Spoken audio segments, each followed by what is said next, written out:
operasional Pertamina juga hanya 20 hari, apa yang bisa dilakukan ke depan?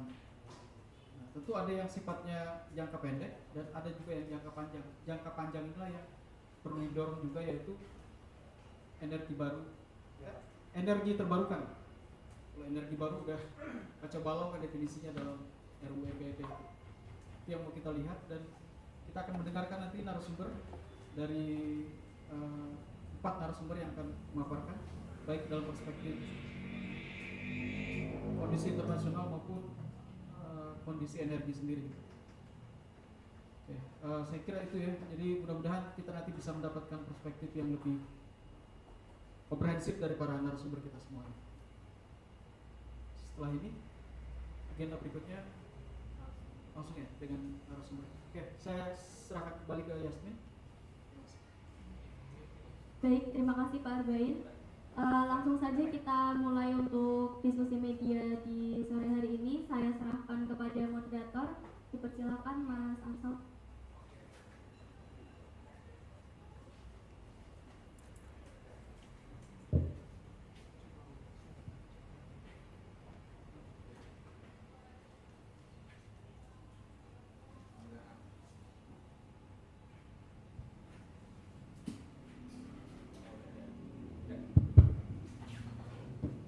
Oke, terima kasih teman-teman. Mungkin saya sekalian meminta para narasumber maju menemui saya. Ada Iqbal Damanik dari BPS, ada Mbak Novi dari Transmedia, Mas Aris dari BPSW, Mas Agungnya masih lagi di jalan, dan mudah-mudahan sudah bergabung dengan kita di ruang virtual dengan Mas Putra dan Mas Bima. Mudah-mudahan sudah bergabung.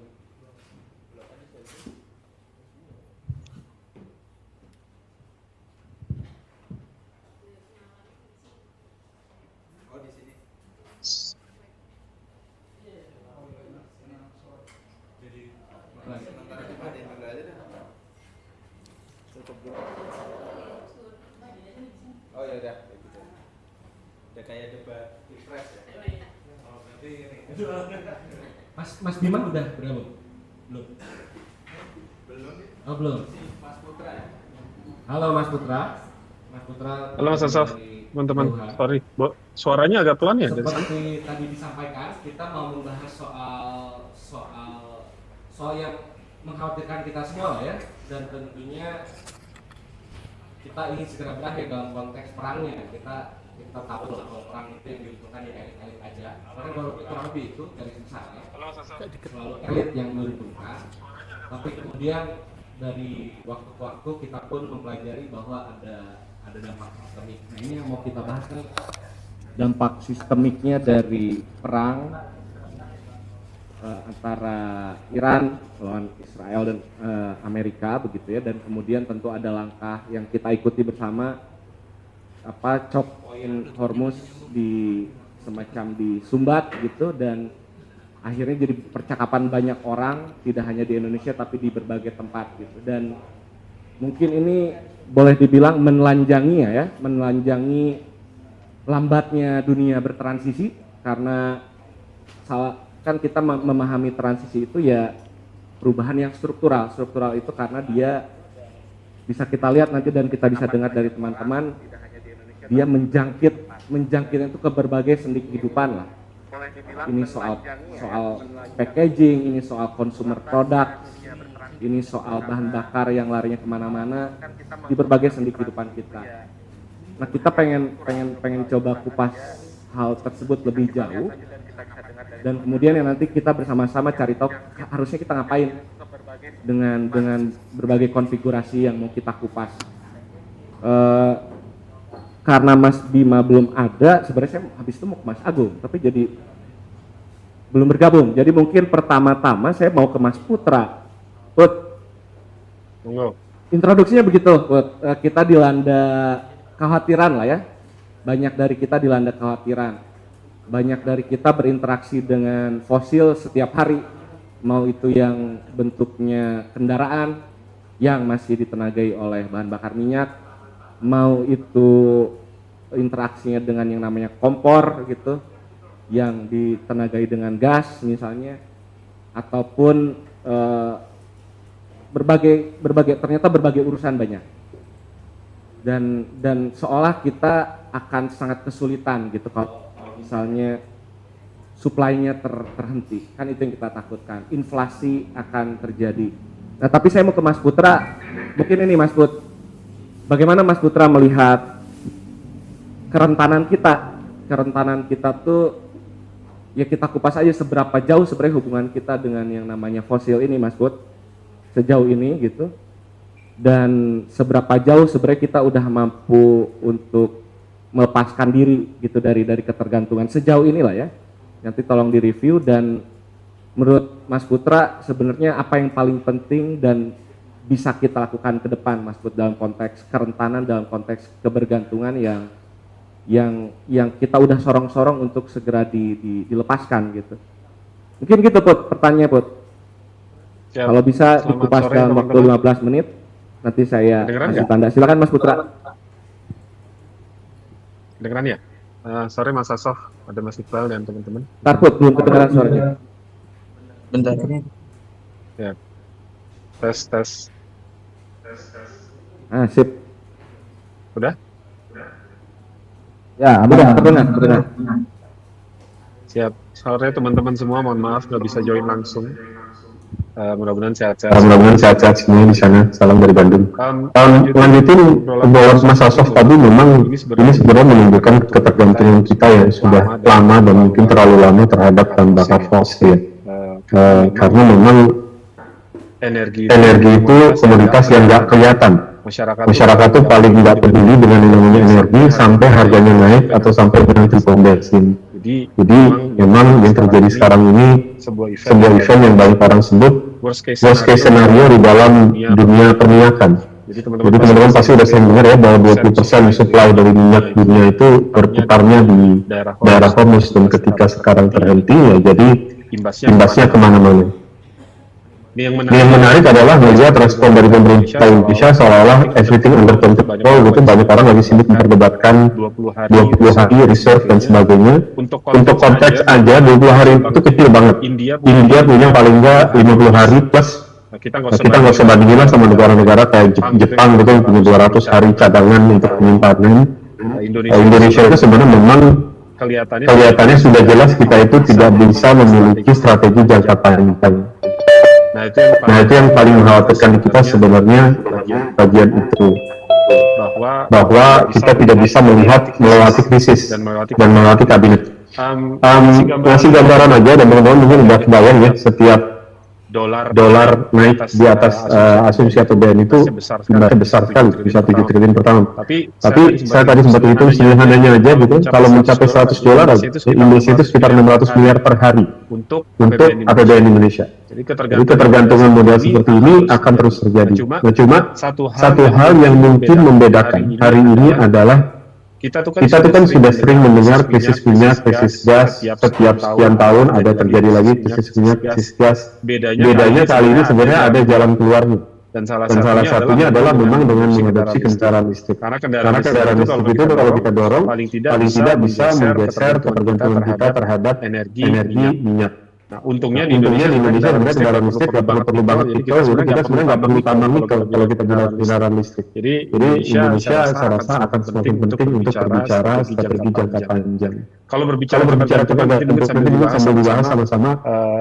Hari ini dengan kendaraan listrik kita udah bisa menggeser sekitar 3.000 barrel per day, which is nggak besar, tetapi adalah langkah awal. Karena yang saya khawatirkan adalah sebenarnya misalkan nih besok krisisnya selesai, Selat Hormuz dibuka, Indonesia lupa lagi. Itu yang selalu menjadi penyakit di dalam fossil fuel dan global fuel addiction. Jadi politisi itu paling heboh ngomongin minyak, paling heboh ngomongin krisis energi, tapi 2 minggu kemudian setelah perangnya selesai udah lupa.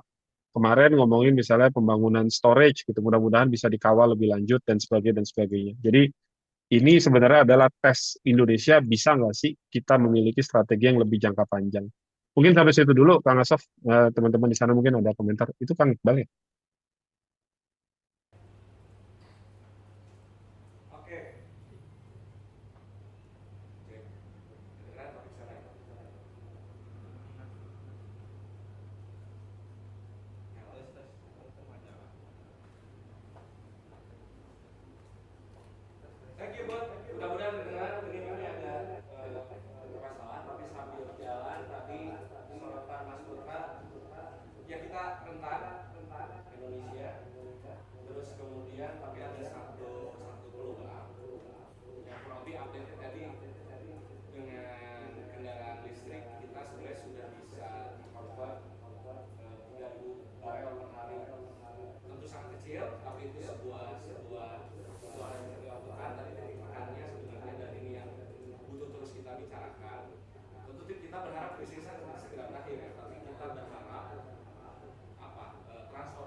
Mas Bima bisa dengar saya, Mas Bim?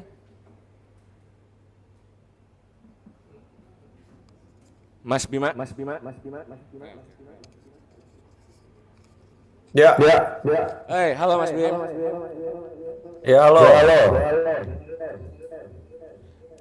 Kita baru mulai Mas Bim. Tadi Mas Putra kurang lebih ngobrolin dikit soal bagaimana kita rentan, dan kemudian Mas Putra menyoroti sektor transport sebagai salah satu konsumen BBM paling gede gitu. Tapi kemudian ada kemajuan yang ya kita bilang masih rendah lah ya, tapi kemajuan kita udah berhasil convert 3.000 barel per hari setidaknya ke EV, tapi tentu jalan panjang, dan poinnya adalah kita harus terus ingatkan politisi bila krisis ini berakhir mereka jadi pura-pura lupa gitu lah ya.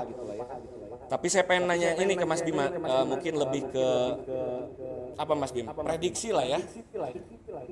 Kalau krisis ini berkelanjutan, Mas Bima, di Timur Tengah dan kemudian menjalar kemana-mana, ada poin pertama kira-kira stabilitas ekonomi.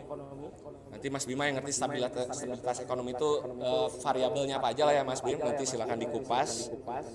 Tentu dalam kaitannya dengan harga energi. Jadi mungkin bacaan Mas Bima soal harga energi, trajektorinya akan seperti apa. Kita lihat kemarin sampai di atas 116, sekarang udah agak 92 gitu ya Mas Bim. Tapi kedepannya kira-kira gimana, dan apa dampaknya terhadap stabilitas ekonomi global, dan oleh karena itu akhirnya Indonesianya gimana Mas Bim kira-kira. Dan mungkin ya kurang lebih kita harus ngapain gitu. Gitu Mas Bim, silakan. Ya, terima kasih teman-teman semuanya. Ada beberapa hal yang pertama, ekonomi Indonesia udah jelas mendekati jurang resesi, paling nggak resesi secara teknikal. Artinya memang di kuartal kedua itu yang akan menjadi kunci, karena kuartal pertama masih dibantu oleh Ramadan, oleh Lebaran, orang konsumsinya masih naik. Tetapi dari sisi daya beli, dari sisi APBN, kelihatannya tanpa ada tambahan signifikan subsidi energi kan nggak akan kuat. Pertanyaannya kan untuk menjaga itu, apakah NBG, Kopdes Merah Putih dan Food Estate-nya mau digeser? Kelihatannya enggak. Lakukan ini udah mulai utak-atik APBN, defisitnya di atas 3%. Jadi disiplin fiskalnya yang akan berubah total. Artinya kita sebenarnya udah berada di tepi jurang dari segi ekonomi ini, tanpa ada penyelamatan secara struktural.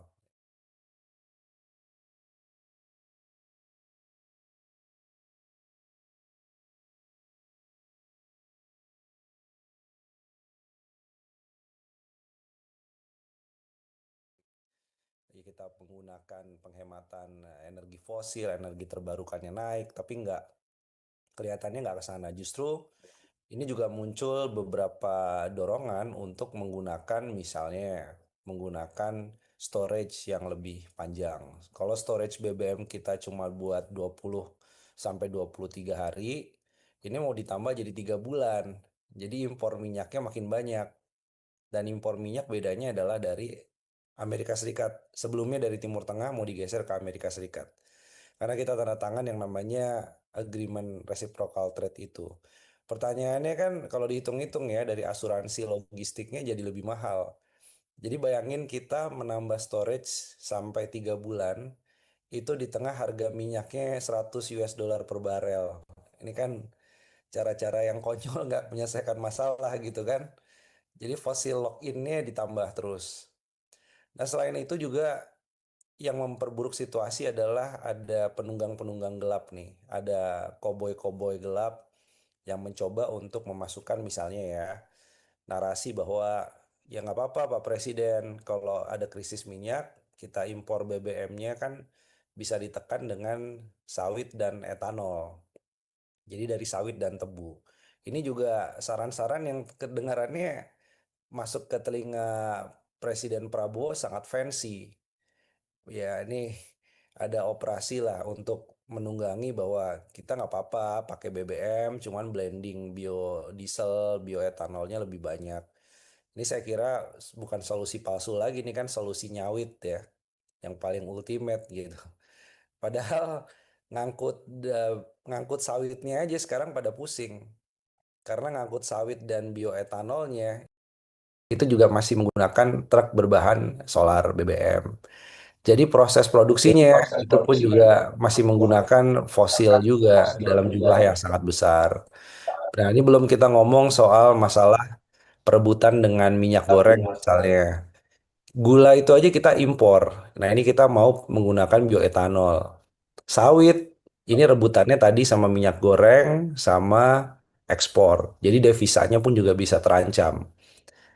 Akibatnya apa? Akibatnya cara-cara solusi yang sebenarnya nggak kreatif, tapi solusi-solusi yang sebenarnya semu, solusi-solusi yang sebenarnya nggak buat kemana-mana, kita tetap blending, importasi BBM-nya tetap tinggi, kemudian dicampur dengan biodiesel, nambah masalah baru, nambah masalah pembukaan lahan. Teman-teman yang ada di Merauke, yang ada di daerah uji coba, udah deh, udah gagal ya. Eh, Bro Iqbal lebih paham tentang kondisi lapangan, kegagalan dari proyek-proyek energi estate atau food estate. Ini sekarang makin mau ditambah lagi, dan statement terakhir Prabowo seperti itu. Nah, jadi kalau dilihat sebenarnya solusi kita nggak kurangan solusi ya. Cuman sekarang ini krisis minyak kan harusnya menyadarkan, meskipun dalam konteks yang sangat pendek, menyadarkan bahwa ketergantungan pada minyak ini, rezim minyak ini harus diakhiri. Ini bukan bukan cara berekonomi yang sehat, bukan cara menjaga defisit APBN yang prudent. Nah, tapi Pak Purbaya, Pak Bahlil kelihatannya menuju pada arah yang sangat berbeda jauh. Jadi kita nggak akan kemana-mana, justru APBN akan terbuang lebih banyak lagi dan memperdalam krisis ya, krisis iklimnya, krisis energinya, dan Indonesia sebenarnya juga nggak punya mitigasi apapun. Karena kalau dilihat dari Filipina, dari Vietnam, dari Bangladesh, bahkan Jepang itu 294 hari reserve untuk BBM ya. Ini kayaknya hilang lagi nih. Aman ya Mas ya di sana? Kedengeran, kedengeran. Iya. Nah, jadi kalau Jepang itu punya 294 hari storage untuk BBM-nya, Mas Asof, Mas Putra, dan Mas Iqbal. Tapi jangan lupa Jepang itu juga instalasi panel suryanya itu udah 100 gigawatt juga. Jadi Indonesia mau punya apa? Kita cuma 23 hari BBM tuh fosil gitu kan, LPG importasinya juga banyak. Sementara kita pakai backup dari energi terbarukannya juga nggak gede dan nggak maju-maju. Berapa terakhir? Paling di bawah 15% ya kan. 23%-nya kan masih jauh sekali. Artinya kalau ada shock dari energi, nanti inflationary effect akan membuat harga-harga kebutuhan pokok naik, PHK massal, itu konsekuensinya. Dan minggu-minggu ini nggak ada tuh. Cuman bukber sama pamer return on assetnya Danantara. Tapi kita nggak ada dengar Danantara ngelakuin apa misalnya soal 100 gigawatt soal panel surya. Danantara bisa melakukan apa untuk mempercepat energi terbarukannya. Kelihatannya memang ada upaya untuk menguji coba seberapa kuat ketahanan ekonomi Indonesia. Ya kita lihat aja. Kan udah dikasih tahu beberapa kali, udah dikasih sinyal beberapa kali dari pasar keuangan, beberapa kali trading halt, Moody's, Fitch, kemudian ke depan ada Standard and Poor's, tapi nggak pernah didengarkan warning-warning tadi. MBG lebih penting daripada panel surya, MBG dan Kopdes lebih penting daripada memperbaiki masalah struktural energi kita. Ya, kita akan lihat endingnya bagaimana. Jadi yang bisa dilakukan saya kira ini ya, kita selain mendorong narasi, tapi juga memang harus lebih banyak active citizen. Jadi bagaimana masyarakat warga negara ini aktif untuk terus membongkar, mengadukan juga, tapi juga menggugat banyak kebijakan-kebijakan yang akan membuat Indonesia semakin terpuruk. Sebenarnya kalau didiamin Indonesia makin makin buruk ya, mungkin makin makin cepat gitu ya proses perbaikannya gitu ya. Jadi kesadarannya harus dibawa ke dalam level yang paling bottom, paling bawah, baru kemudian tobat rame-rame sadar. Tapi kalau nggak juga kita kasihan ada jutaan orang yang akan menanggung BBM dan LPG dalam harga yang sangat tinggi gitu. Inflasi ini yang kena adalah kelas menengah dan juga kelas bawah. Jadi saya kira ikhtiar apapun sekarang untuk menyadarkan bahwa pilihan kebijakannya tidak tersedia, DPR tidak melakukan pembahasan soal mitigasi krisis energi, kemudian Pertamina dan PLN seolah diam, termasuk Pertamina terakhir membingungkan infonya bahwa tanker yang ada di Selat Hormuz itu katanya sudah bisa keluar dibilang hoax. Berarti faktanya masih ada 2 tanker yang masih nyangkut di Selat Hormuz gitu. Jadi bahkan leading BUMN dan Danantara di sektor energi pun juga nggak punya solusi. Jadi saya kira mungkin kita harus mulai merumuskan bagaimana tekanan ekonomi ini akan membuat pemerintah disadarkan oleh masyarakat, meskipun sudah cukup terlambat.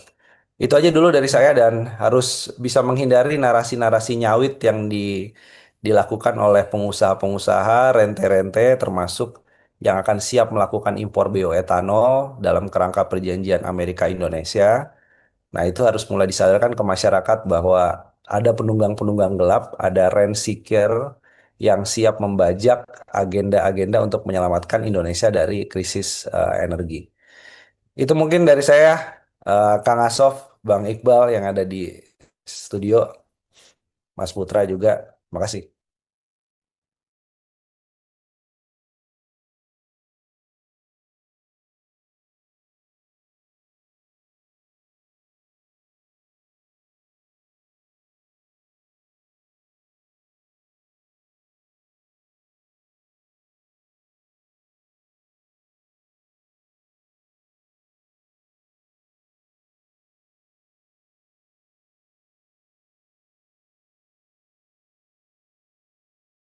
Soal transfer kekayaan ya, transfer kekayaan tapi sayangnya dari publik ke elit gitu kan, bisa lewat inflasi atau tadi lewat kenaikan si defisit. Kan harus kita tanya nih, ya lu ngutang buat siapa, dipakai kemana. Tadi juga ada tambahan dari Mas Bim, harus menghindari kita solusi-solusi palsu yang malah akan makin mengunci kita dalam kebergantungan. Tadi penting tuh soal sawit, tapi kalau mau kita lihat ya betul tadi kata Mas Bim, rantai produksinya fosilnya ada di mana-mana. Soal nganterinnya, soal mau darat mau laut masih pakai BBM gitu kan, masih pakai minyak juga, maksudnya masih pakai fosil. Jadi kita harus melihatnya seluas itu juga. Fosil ada di mana aja. Karena ya harganya naik juga, harga naik juga kalau kita pikir sampai ke ujung ya akhirnya kita juga yang bayar tuh. Di situ transfer kekayaannya sebenarnya dalam krisis. Kemudian juga akhirnya Mas Bima menyoroti pentingnya ya masyarakat yang aktif dalam situasi hari ini untuk ya tadi untuk mencegah solusi palsu, untuk mendorong solusi yang lebih panjang. Tadi misalnya Mas Bima mengingatkan kita, oke, storage bisa kita tambah, tapi di saat yang sama kita cek juga emang REG atau energi terbarukan kita baurannya udah berapa. Dan rasanya tertampar tuh karena betul masih jauh sekali energi terbarukan kita, padahal di saat yang sama sumber energi terbarukan di Indonesia besar sekali gitu. Itu dari Mas Bima, thank you Mas Bim. Mas Agung, sebenarnya saya mau ke Mas Agung tadi. Tapi untung Mas Agung sudah datang. Mungkin sebelum nanti ke Mas Arief, ke Novi, ke Iqbal. Ini Mas, kira-kira bacaan Mas Agung ke depan, eskalasinya akan seperti apa dalam konteks geopolitik ini Mas? Kemarin kita mendengar kemungkinan selesai gitu ya, walaupun masih saling berbalas pantun lah mereka. Gua yang bakal nyelesain, kurang kan begitu tuh. Implikasi politiknya kemudian seperti apa dalam konteks Indonesia tentu. Tentu kita harus mengingat, tadi Mas Bima ngingetin, kan ini ada urutannya nih. Venezuela yang diserang gitu, minyaknya sekarang yang jualinnya Amerika, kan ceritanya lucu banget itu. Tiba-tiba yang jualinnya Amerika. Terus kemudian ada bosen. Ada BOP, terus kemudian ada perjanjian tarif yang resiprokal gitu, tidak resiprokal. Itu kritikan kita semua. Ini kan kita melihat Indonesia atau pemerintah Indonesia lebih tepatnya berusaha menavigasi. Walaupun mulai terbongkar bahwa emang buat siapa sih gitu untungnya gitu kan. Tapi kalau terus tereskalasi kira-kira akan berubah seperti apa konstelasinya Mas Agung, dan Indonesia akhirnya akan ada di mana? Apakah dia salah langkah atau akan makin ribet buat Indonesia ke depan atau seperti apa, dan sebenarnya kita harus ngapain dalam konteks geopolitik ini, Mas Agung? Sip. Silakan Mas Agung. Mas tadi aku nyari kasih slide, boleh? Oh, ada slide. Ada slide. Silakan. Buat mempermudah kita. Ya, bismillahirrahmanirrahim. Assalamualaikum warahmatullahi wabarakatuh. Waalaikumsalam warahmatullahi wabarakatuh. Selamat siang Mas dan Mbak sekalian. Salam kenal, saya Agung Nurwijoyo. Jadi ketika tadi banyak insight yang kemudian Mas Bima tadi banyak cerita gitu ya, bahwa berbicara tentang efek dari perang Amerika Serikat versus Iran ini kan kemudian dampaknya begitu luar biasa, apalagi melihat dalam konteks kita sebagai orang Indonesia ya. Meskipun kita nun jauh, tapi ini ternyata 1-2 hari dalam 1 pekan terakhir saja dampaknya sudah lumayan terasa seperti itu. Dan dalam konteks ini kita melihat juga sebenarnya ada satu hal yang kemudian mungkin Trump juga melihat bahwa yang namanya Iran itu bukan Venezuela. Jadi dia merasa bahwa apa yang bisa dilakukan terhadap Venezuela bisa dilakukan ke negara yang lain, gitu kan, ke Greenland dan segala macam, ya kan. Setelah cerita mengenai Iran, ada cerita juga rencana ke Kuba dan segala macam. Tapi ternyata cerita Iran itu bukan Venezuela. Iran itu punya daya tahan yang luar biasa. Iran punya resiliensi lah, bahasa mudahnya demikian. Mungkin kalau tadi slide saya boleh dibuka. Saya pengen memberikan gambaran dulu sebelum kita ke masalah perangnya. Tapi kalau Bapak dan Mas dan Mbak sekalian, nanti di slide awal, ini saya kemudian pernah diskusi ini bulan Januari sama Kemlu. Jadi itu sebelum perangnya.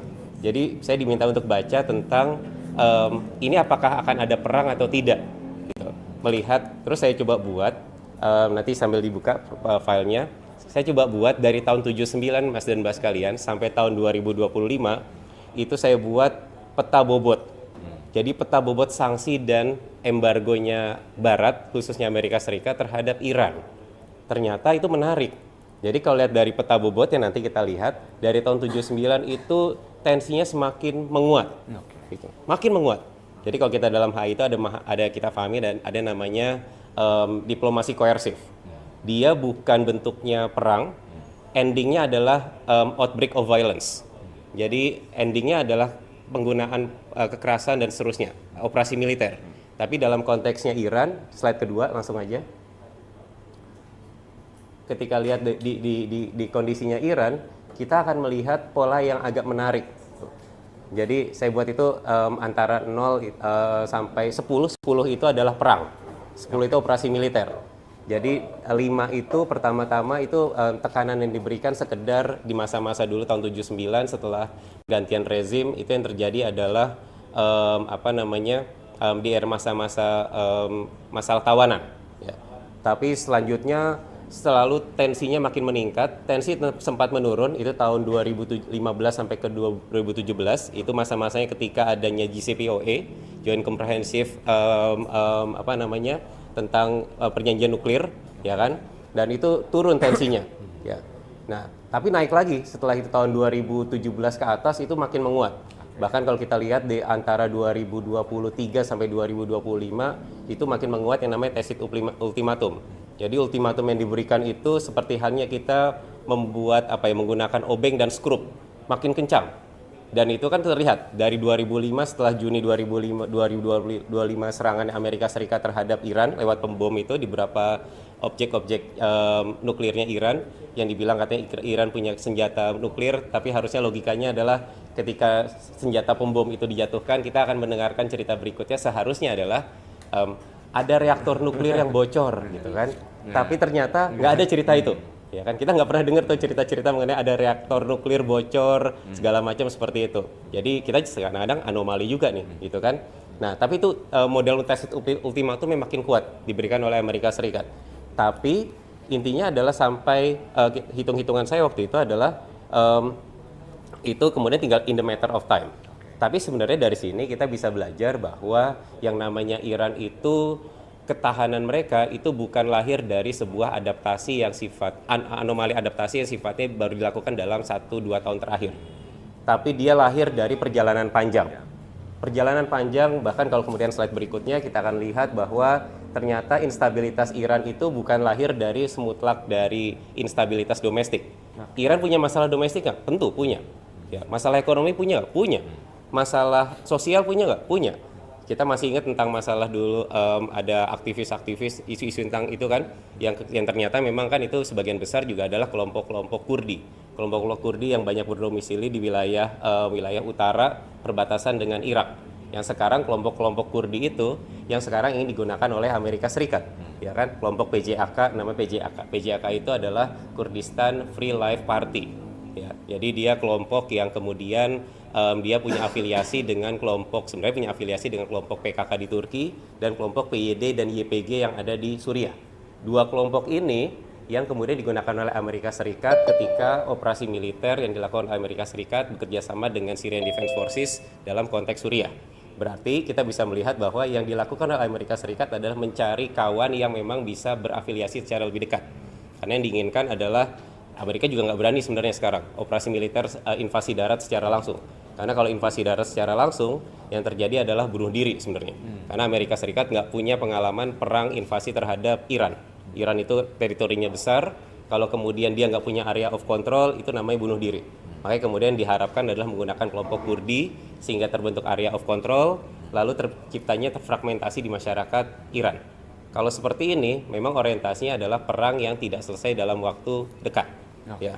Nah, dalam hal ini juga sebenarnya kita lihat keinginan negara-negara besar, strong power, kalau dalam konteksnya kita melihat perang asimetris, keinginannya biasanya adalah perang yang sifatnya cepat dan terbatas. Tapi masalahnya adalah ternyata yang dihadapi adalah Iran. Iran itu kecenderungan ketika perangnya asimetris, maka dia akan kecenderungan adalah prolong konflik. Jadi dia akan memperpanjang dari durasi konfliknya. Meskipun kita lihat sampai 1 pekan terakhir, Iran belum mengaktifasi kekuatan proksi. Yang harusnya biasanya semua akan bilang Iran akan menggunakan proksi-proksinya. Ada Houthi, ada yang namanya Hizbullah. Tapi kepada kelompok Hizbullah yang dilakukan oleh Israel hanya bentuknya aksi-aksi sifatnya provokasi. Tapi kalau kita bayangkan, sekarang ini Iran baru mengancam urusan masalah Hormuz. Iran belum masuk ke menggerakkan kelompok Houthi, Bapak Ibu sekalian. Houthi itu ada di wilayah Laut Merah Yaman. Ya, kalau kemudian itu digerakkan, pernah ada kejadian di tahun 2000, saya lupa 2000 berapa. Tapi ketika itu, tentang 2023. Jadi ada dulu namanya operasi itu yang dilakukan Amerika Serikat, namanya Operation of Prosperity Guardian. OPG. Jadi OPG itu operasi yang dilakukan oleh Amerika Serikat untuk memberangus kelompok Houthi. Kenapa diberangus? Karena kelompok Houthi ini in the name of solidarity with the Palestinian, mereka melakukan serangan terhadap kapal-kapal berbendera Amerika Serikat dan negara-negara yang pro terhadap Israel. Yang dilakukan adalah di wilayah Laut Merah. Serangan itu dilakukan, global supply chain terganggu. Karena itu jalur penting. Kalau kemudian itu terganggu, pilihan kapal-kapal besar adalah dia akan memutar jalur lewat Cape Town. Cost-nya naik, kemudian waktunya juga naik, biaya biasanya kalau kapal itu kan ada yang namanya biaya asuransi, ya kan? Asuransi juga naik, ya kan? Makanya kemudian Amerika Serikat yang waktu itu adalah langsung melakukan namanya operasi secara lebih khusus. Karena memang logikanya seringkali bersinggungan dengan logika logika dasar dalam politik internasional. There's no permanent friends, there's no permanent enemies, there's only permanent interest. Kalau interestnya sudah terganggu, maka mereka akan melakukan segala macam cara untuk bisa menyelamatkan interestnya masing-masing, gitu kan? Ya. Dan gangguan terhadap Iran itu lebih banyak dominan munculnya dari luar, bukan dari dalam. Tapi lepas daripada itu memang kita tidak bisa mungkiri di dalam internal Iran juga ada problem, ada ekonomi, sosial dan segala macamnya. Tapi dominan dari literatur yang kemudian kita lihat, literatur akademik juga cerita hal yang sama. Eksternal itu memberikan pengaruh yang jauh lebih dominan terhadap apa yang terjadi di Iran. Next slide please. Lagi, ini skip aja. Nah, ini karakter perang asimetrisnya. Itu kan bagi Amerika Serikat dan Israel ini adalah perang hegemoni dan dominasi. Ya, kecenderungan maka menginginkan perang yang sifatnya cepat. Tapi bagi Iran ini adalah perang eksistensial. Makanya kemudian satu hal yang menarik, Mas dan Mbak sekalian, yang survei terjadi di Amerika Serikat. Jadi di Amerika Serikat ada survei yang ternyata 59% masyarakat Amerika Serikat ingin perang Iran ini selesai. Dari 59% itu hanya sekitar 30-an% yang menyatakan bahwa mendukung 16% bahkan yang mendukung secara penuh gitu kan. Dari 59%, bahkan ada juga survei yang kemudian menunjukkan bahwa dan meyakini kalau perangnya kemudian terus dilanjutkan, 54% masyarakat Amerika Serikat meyakini bahwa Iran akan mendapatkan legitimasi yang jauh lebih kuat, legitimasi sebagai axis of resistance. Jadi bukan akhirnya memberangus Iran. Makanya tadi saya statement paling awal yang kemudian saya gunakan argumentasinya adalah Iran itu bukan Venezuela, gitu kan. Nah ini sesuatu hal yang ternyata mungkin saya rasa juga Amerika lumayan surprise juga dengan ketahanan yang dimiliki oleh Iran seperti itu. Kecenderungan polanya kan ketika eskalasi konflik itu adalah drone missile strike, lalu kemudian akhirnya akan muncul multi front pressure, ya kan? Multi front pressure ini bisa muncul tadi yang kemudian mungkin sekarang sudah mulai terlihat adalah bagaimana aksi provokasi terhadap kelompok-kelompok Hizbullah di wilayah selatan Lebanon. Karena kemudian kan Israel sudah menyatakan bahwa kita akan menyertakan 100.000 reservis. 100.000 reservis yang mayoritas akan ditempatkan di wilayah selatan Lebanon. Tapi mereka belum kemudian memberikan statement itu akan ditempatkan sebagai pasukan darat. Karena tadi saya bilang, mereka kalau mau melakukan invasi darat, yang mereka harus pastikan adalah adanya area of control. Kalau nggak punya area of control, itu namanya bunuh diri. Ya, artinya, dan dalam sejarah Timur Tengah, belum ada perang yang kemudian terjadi di wilayah yang tidak berbatasan darat secara langsung. Perang-perang besar itu selalu terjadi di wilayah yang berbatasan darat secara langsung. Perang Irak-Iran, perang 6 hari, perang tahun 73, itu perang-perang yang berbatasan darat secara langsung. Even kita bicara tentang perang Suriah misalkan, itu berbatasan darat secara langsung. Tapi ketika perangnya sudah lintas negara, lewat lintas teritori, biasanya mereka akan melakukan serangan yang sifatnya lebih terbatas. Kalau kemudian perangnya diperpanjang, mereka butuh kalkulasi yang jauh lebih dalam. Seperti itu, karena gimana pun juga kayak seperti halnya perang Juni 2025 yang terjadi lumayan cepat 12 hari, ya kan. Salah satu yang kemudian terjadi adalah negara-negara di kawasan Timur Tengah menghendaki to refrain, semuanya menahan diri.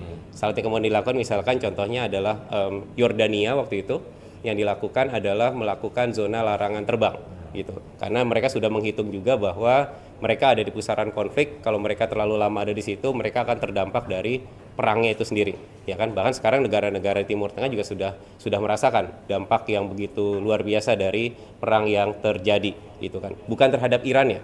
Iran, karena tadi saya bilang, statement saya dari awal, ini adalah proses adaptasi jangka panjang. Ya, ketika bicara tentang Iran itu sudah mengalami embargo, nggak boleh ngirim minyak, nggak boleh ngirim hasil-hasil bumi segala macam, belum lagi kemudian embargo senjata dan segala macamnya, mereka sudah punya jalur sendiri. Ya, termasuk kan cerita bahwa yang namanya Cina juga jalurnya tetap aman tuh, shadow fleet-nya tetap berjalan antara Iran dengan negara-negara backup-nya seperti itu. Next slide.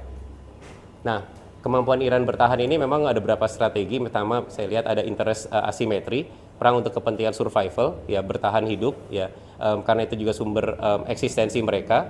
Termasuk juga kalau kemudian kita lihat ternyata hilangnya seorang Ali Khamenei itu bukan mengakhiri ceritanya Iran.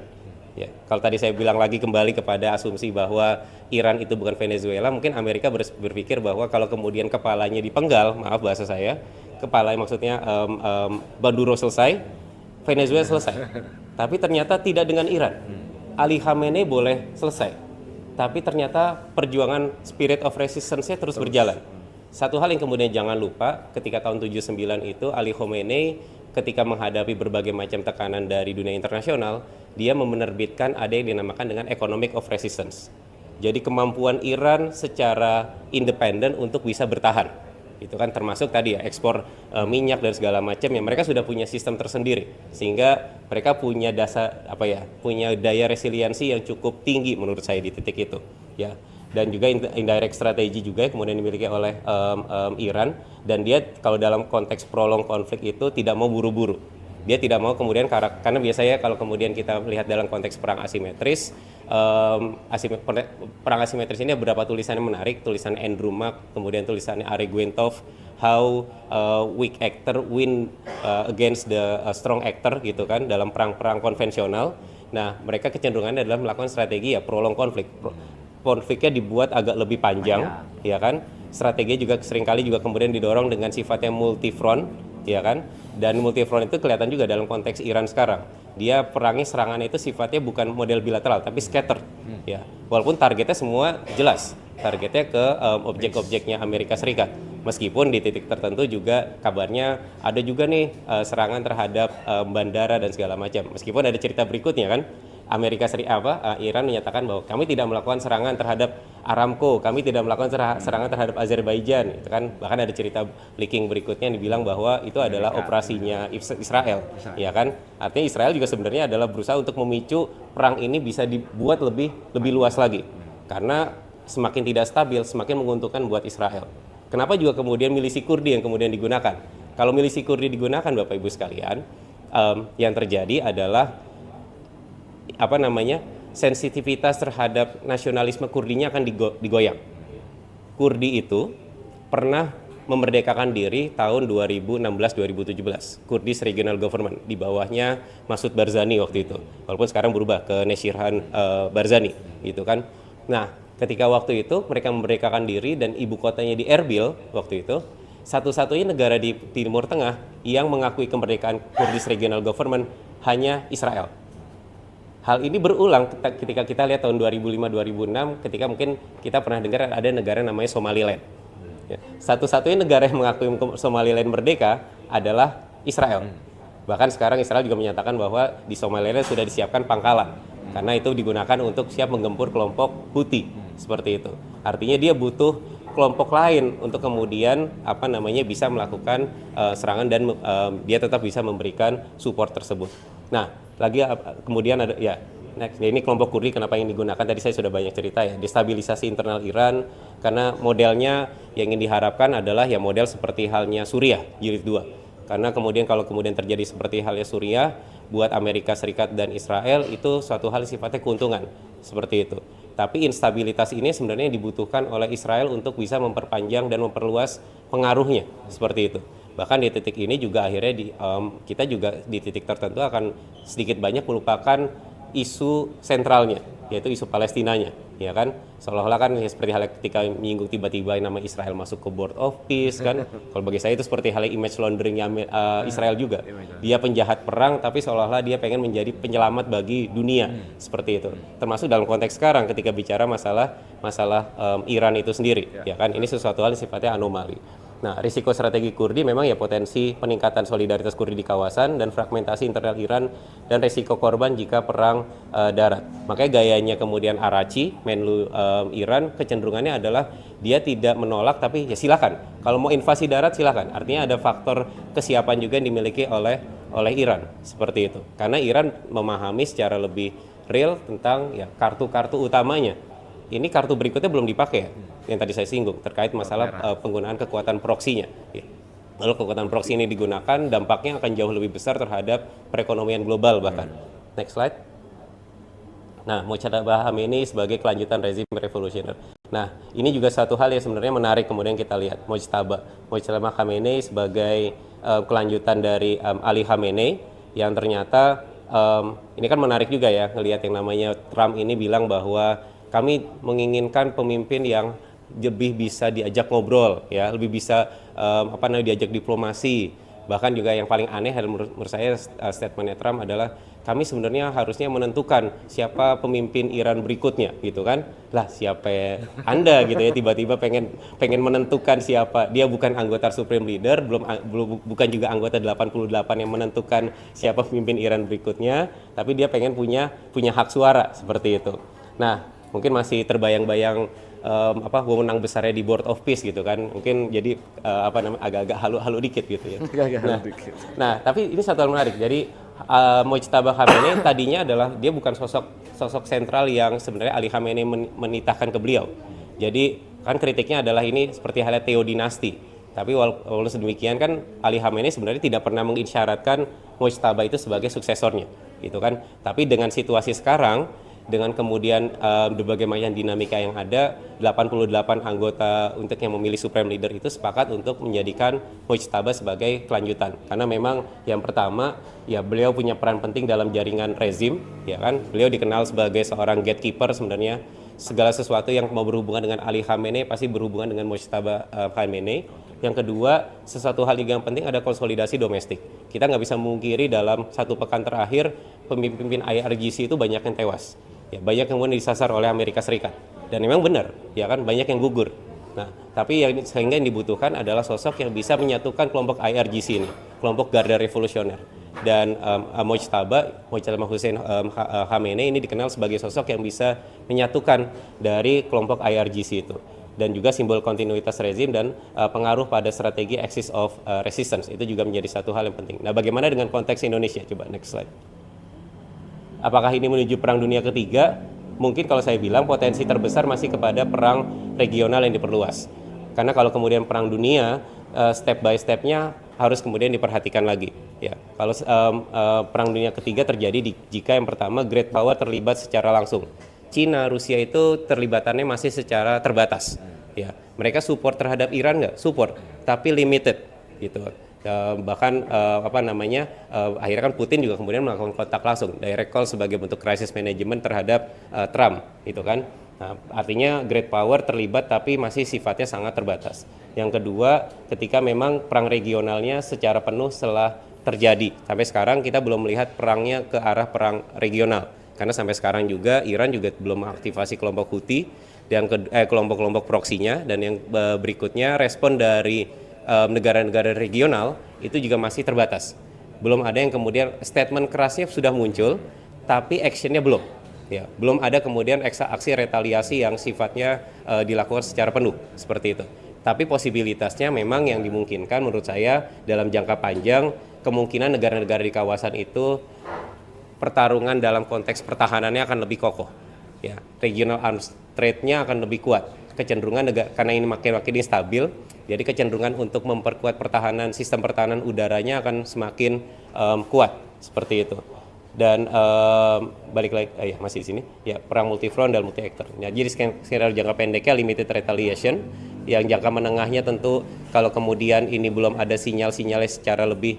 Sekarang kan memang kalau lihat statementnya Trump itu kalau boleh dilihat diskursusnya makin melemah dari yang awal-awalnya sangat hiperbolis, tapi sekarang sudah bicara poin-poin masalah mengakhiri perang.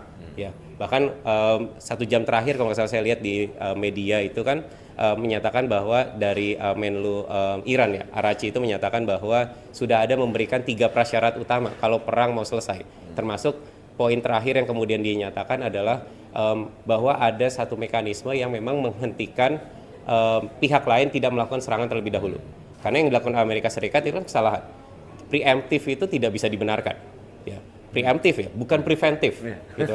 Kalau preventif masih melihat, oh ada rudal nih di sana, saya serang duluan. Tapi kalau namanya preemptif masih dalam niat gitu. Kayaknya di sana ada rudal, jadi saya serang duluan, gitu kan. Jadi dia menggempur entitas yang menganggap dia sebagai ancaman. Dan preemptif itu tidak dibenarkan dalam konteks hukum internasional. Dalam hukum internasional yang dibenarkan hanya aksi self-defense. Self-defense itu adalah ketika sudah ada arm attack. Tapi kalau dalam konteks ini nggak ada arm attack. Iran itu tidak melakukan, makanya kemudian kritik besar dari publik, para pengamat terhadap Pak Prabowo adalah Pak Prabowo tidak memberikan kecaman, tidak memberikan kutukan bahkan sebagai bentuk serangan yang dilakukan oleh Iran, dilakukan oleh Amerika Serikat dan Israel. Seperti itu yang menjadi satu hal yang menjadi kritik besar. Nah, next slide. Nah, dampak perang tentu yang tadi Mas Bima sudah cerita banyak, ada beban ekonomi. Yang kedua, potensi mobilisasi militer berkelanjutan karena ada potensi terhadap perang proksi dan perang yang sifatnya multi front. Tapi ini juga ada dampak perang, juga tekanan domestik dan internasional meningkat ya. Jadi ini yang kemudian tadi sempat saya singgung gitu ya. Jadi dalam poin ini mungkin di titik ini yang kemudian juga ada tensi yang kemudian agak sedikit berubah, tone-nya agak sedikit deeskalasi karena tekanan domestiknya sudah mulai menguat dalam konteks Amerika Serikat. Bahkan ekonomi juga sudah mulai terkoreksi gitu kan. Nah, tapi dalam konteks Iran, narasi resistensinya bagi Iran ini tetap menguat. Nah, ini sesuatu hal yang tadi saya bilang, ini sesuatu hal yang tidak muncul secara tiba-tiba tapi perjalanan panjang. Next slide. Next. Oke. Nah, buat Indonesia tentu yang pertama memperkuat diplomasi bebas aktif. Diplomasi bebas aktif ini jangan kemudian akhirnya langsung to the point bicara masalah mediator. Jadi opsi untuk apa diplomasi bebas aktif ini banyak ya. Tadi cerita Mas Bima perihal masalah tanker-tanker. Itu diplomasi bebas aktif harusnya. Bagaimana kemudian akhirnya memastikan secara domestik kita juga aman dalam jalur minyak dan segala macamnya. Itu ya. Jangan kemudian akhirnya buru-buru apapun ya mediator tadi. Padahal mediator ini sesuatu hal yang sifat mediator, tapi yang mau didatengin adalah Tehran. Padahal yang melakukan serangan duluan adalah Amerika Serikat, ya kan? Itu juga anomali sebenarnya. Ya, tapi di sisi yang lain juga kita juga Pak Prabowo sebenarnya harus di TikTok itu juga memahami kompleksitas yang ada, sensitivitas bahkan bukan sekedar kompleksitas tapi sensitivitas ketika bicara masalah mendamaikan Amerika Serikat Israel dengan Iran, berarti ada entitas nama Israel. Ini kan juga sesuatu hal yang sangat sensitif dalam konteks publik domestik, ya kan? Artinya dan berikutnya juga adalah kalau mau jadi mediator tidak harus jadi mediator utama, tapi bahkan komediator atau ya sekedar normatif broker seperti itu. Karena itu sesuatu hal yang penting. Nah, bahkan sampai sekarang kan aktivasi terhadap negara-negara muslim yang lain juga belum banyak dilakukan seperti itu.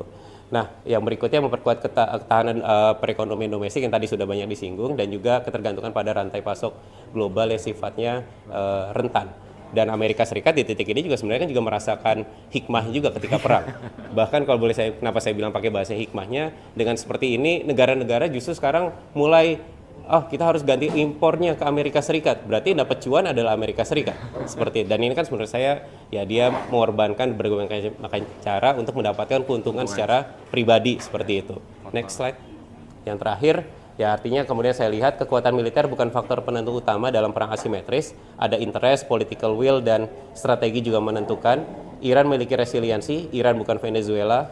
Perang dibingkai sebagai perlawanan ideologis dan nasionalis. Dan perang ini antara eksistensi dan dominasi, dan perang ini masih punya menurut saya masih ada ruang prolong konfliknya seperti itu, karena ini sesuatu hal yang masih mungkin untuk kemudian berkelanjutan terjadi seperti itu, kecuali memang ada hal-hal sifatnya lebih khusus dan mendisrupsi semuanya sehingga perangnya selesai. Mungkin itu dari saya, terima kasih. Assalamualaikum warahmatullahi wabarakatuh. Waalaikumsalam warahmatullahi wabarakatuh. Makasih Mas Agung, sangat lengkap ya teman-teman. Kita kasih tepuk tangan dulu buat ya termasuk Mas Bima dan Mas ini. Jadi tapi menarik nih.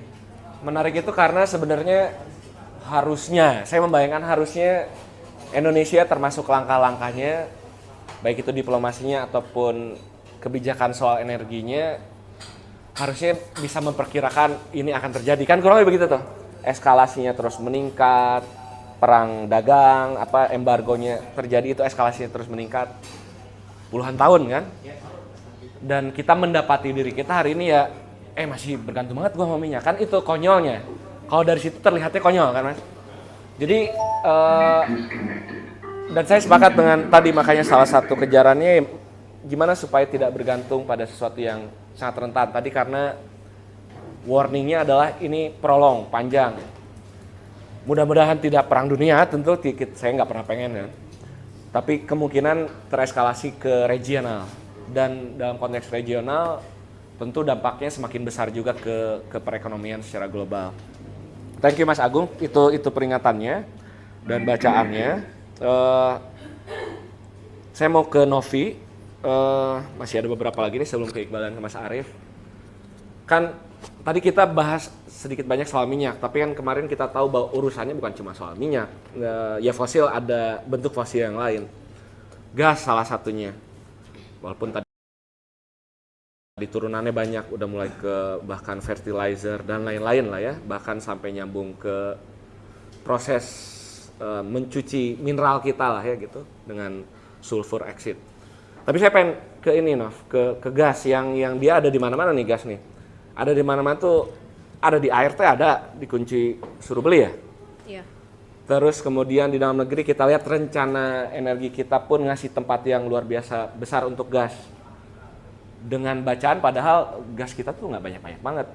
Poinnya adalah suatu saat kita jadi harus beli kan gitu Pak. Jadi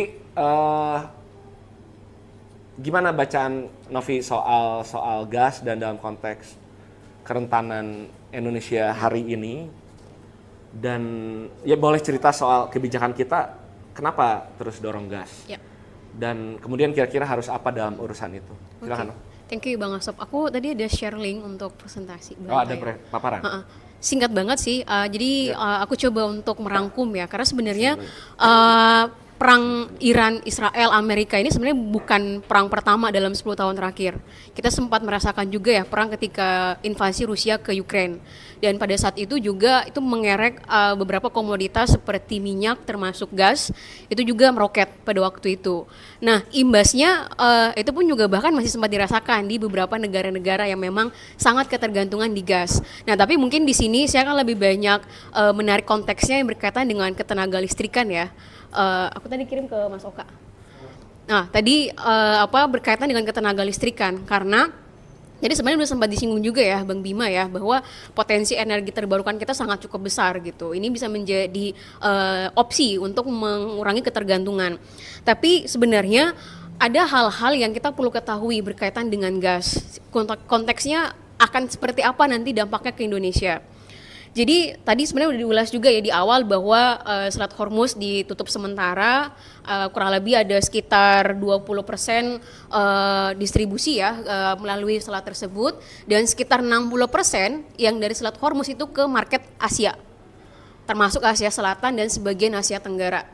Nah, di sisi lain juga kemarin walaupun tadi sempat dikonfirmasi Mas Agung ya bahwa ada beberapa serangan-serangan tuh yang fake, yang ternyata bukan Iran gitu yang menyasar kayak kilangnya Aramco, Saudi Arabia, Qatar dan lain-lain, tapi ternyata itu imposter gitu ya, akhirnya bikin narasi-narasi. Tapi terlepas dari itu harga gas khususnya LNG ya, terfokusnya berkaitan dengan LNG, karena kalau gas itu ada beberapa bentuk ya teman-teman. Kalau Indonesia kan kita impor yang buat LPG, tapi ada juga yang buat LNG. Nah, LNG ini peruntukannya banyak. Kalau buat domestik, LNG kita itu peruntukannya ada yang buat industri. Industri ini biasanya buat bahan baku petrochemical. Makanya kemarin juga sempat meronta-ronta ya beberapa petrochemical besar di Indonesia karena feedstocknya atau bahan bakunya juga terhambat karena diimpor melalui selat tersebut.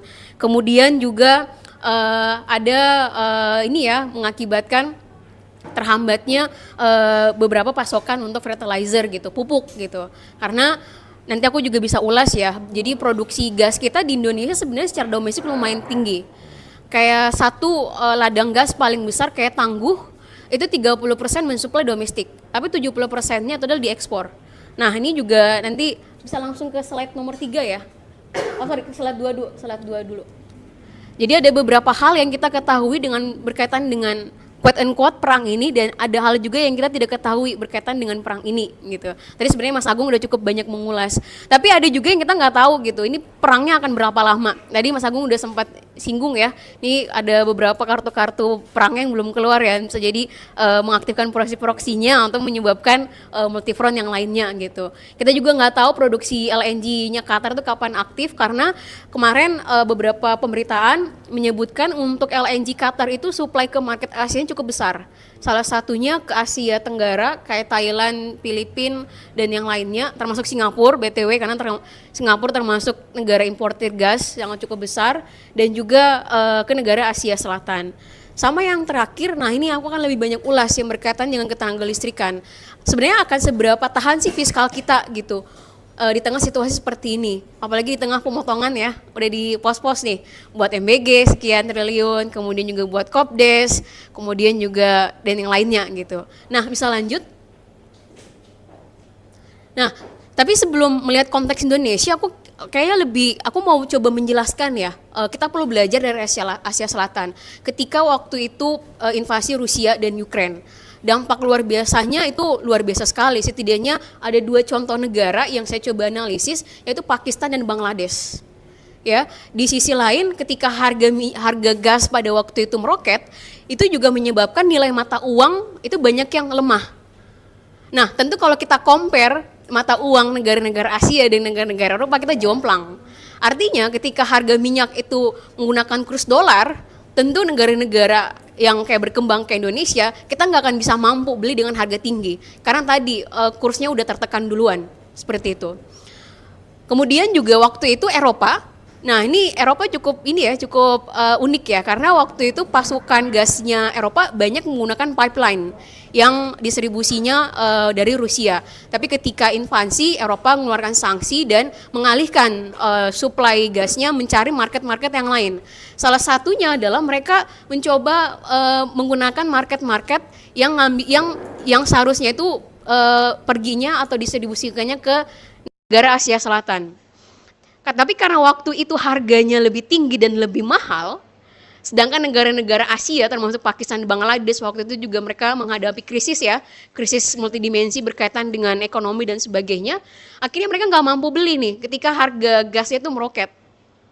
Akhirnya Eropa masuklah dengan kekuatan fiskal mereka dan juga kekuatan mata uang mereka belilah karena mereka mampu membeli dengan berapapun harganya, yang penting suplai mereka aman. Karena waktu itu juga kalau saya nggak salah perang invasi Rusia Ukraine itu agak lumayan ke tengah tahun ya, jadi ada kekhawatiran ketika masuk musim dingin pasokan mereka jadi tidak ada. Nah, Pakistan dan Bangladesh ini jadi contoh, setidaknya ada beberapa yang kurang lebih hampir sama terjadi di Pakistan sama di Bangladesh. Kayak di Pakistan itu pejabat level tertingginya sudah mengumumkan bahwa mereka ada kelangkaan gas yang sangat parah. Sebagai konteks, ketenaga listrikan di Pakistan dan Bangladesh itu salah satu sumbernya itu dari gas. Dan secara reserve atau produksi gas domestiknya mereka itu tidak mampu untuk memenuhi kebutuhan domestiknya. Akhirnya mau nggak mau mereka harus impor. Nah, akhirnya berentetan stoknya tidak ada, akhirnya rentetan lebih lanjutnya mau nggak mau pemadaman bergilir karena harus menghemat cadangan yang waktu itu sudah sangat krisis. Bahkan ada di beberapa wilayah di Pakistan sama di Bangladesh itu bahkan pemadamannya sampai 16 jam dalam sehari. Berarti kurang dari 7 jam itu yang cuma menyala. Selebihnya semua tidak ada listrik yang menyala. Nah, kita tahu Pakistan dan Bangladesh adalah termasuk negara yang ekspor tekstilnya sangat cukup besar. Dan industri tekstil ini termasuk industri yang konsumsi listriknya sangat besar. Besar sekali. Bahkan Pakistan sendiri ekspor untuk tekstilnya itu 60%. Jadi ketika kemarin krisis itu tidak hanya menaikkan biaya produksi gas, tapi juga ini berkaitan dengan industri tekstil. Karena walaupun mereka mau produksi, tapi kalau tidak ada cadangan, mau gimana? Jadi nggak bisa, mesin-mesin alat tekstilnya nggak bisa bergerak gitu. Dan jadi ini berentetan cukup krusial khususnya buat Pakistan, karena mau nggak mau ini jadi mengganggu ekspornya mereka.